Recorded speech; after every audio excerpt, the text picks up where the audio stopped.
When I was at my worst, every thought from the moment I got up in the morning and when I finally fell asleep at night was consumed by the thought of me being sick or dying.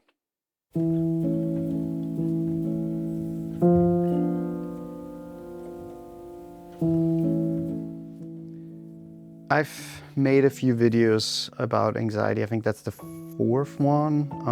And I've been talking in other videos about my health anxiety, my journey, and what I've been through. But just to catch you up, after my accident, years after, I had severe back pain and I went to the doctor and I did some tests and MRI, and it turned out it was a herniated disc. But in my head, the idea of, oh, this is again something life-changing. This is again something that will, cause my life to be disrupted.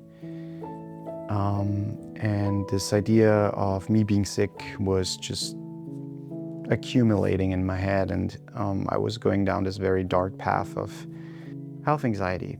At the time, I didn't really know what it was, but it took me a few years to really recognize that what I was going through was anxiety, because I just simply didn't know.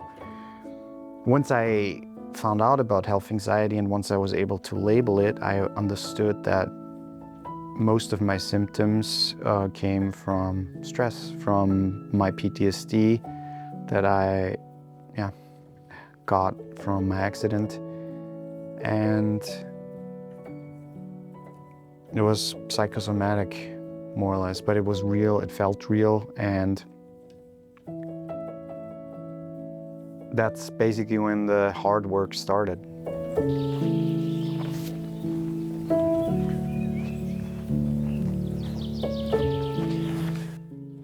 Through the years, my anxiety changed and the symptoms changed, and I've noticed through stress and not paying too much attention that intrusive thoughts came back again.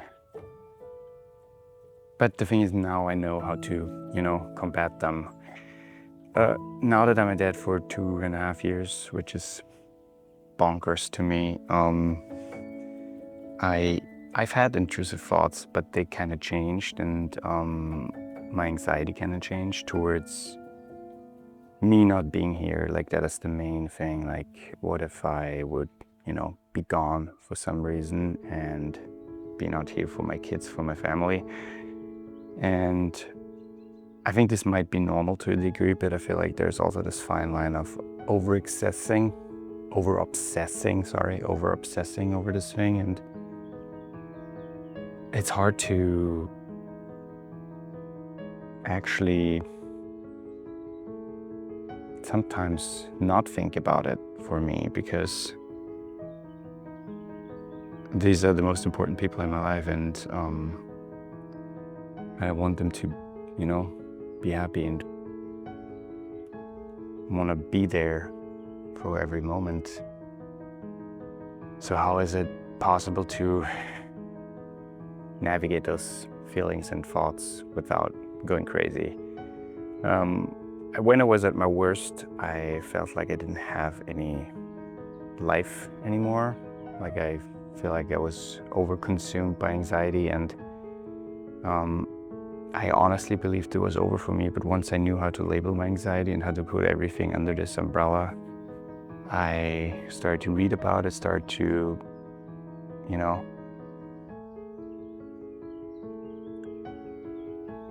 actually gain knowledge about this thing and what it does in my body, and the symptoms and the nervous system, how they're behaving and why they're behaving the way, and how cortisol and adrenaline are pumped into my bloodstream constantly to keep my fight or flight up, which is a normal function, but 24/7, it's not normal. And I remember certain moments in time that felt awful to me, and that it should have been fun, joyous moments. This whole journey was a very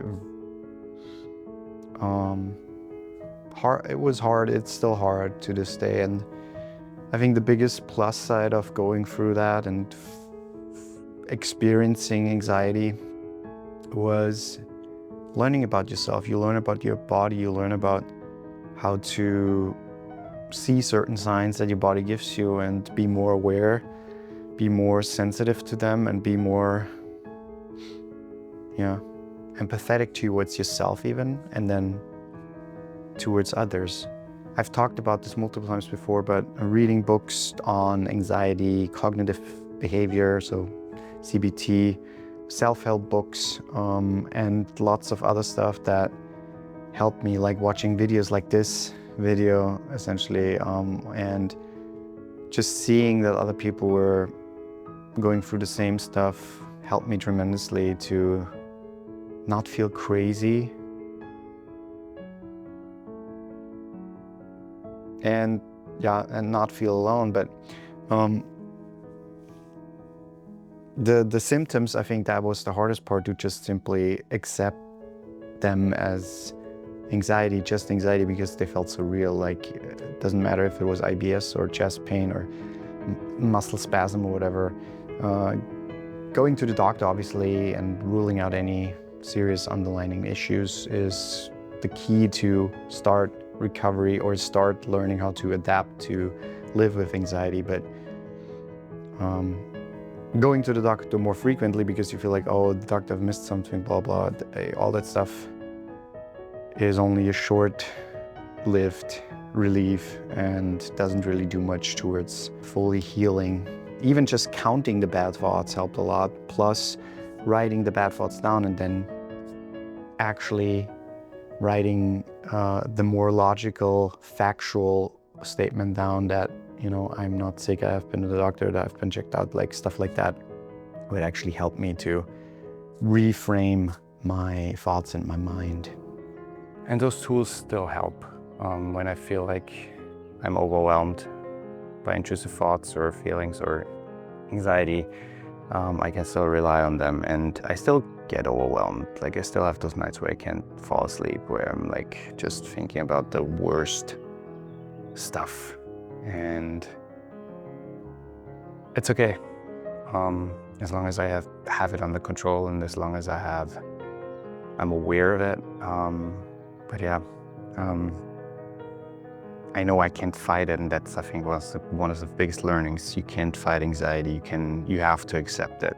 It's part of you. It's part of me, and that was one of the biggest learnings.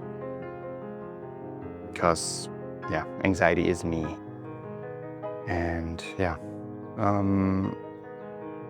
now I want to ask you, like, if you are a parent, if you have a family, how do you manage your anxiety? How do you feel like it changed through the years? Did it change for you?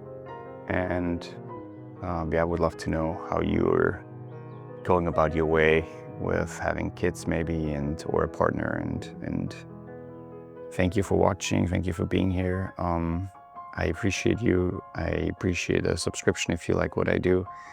And I'm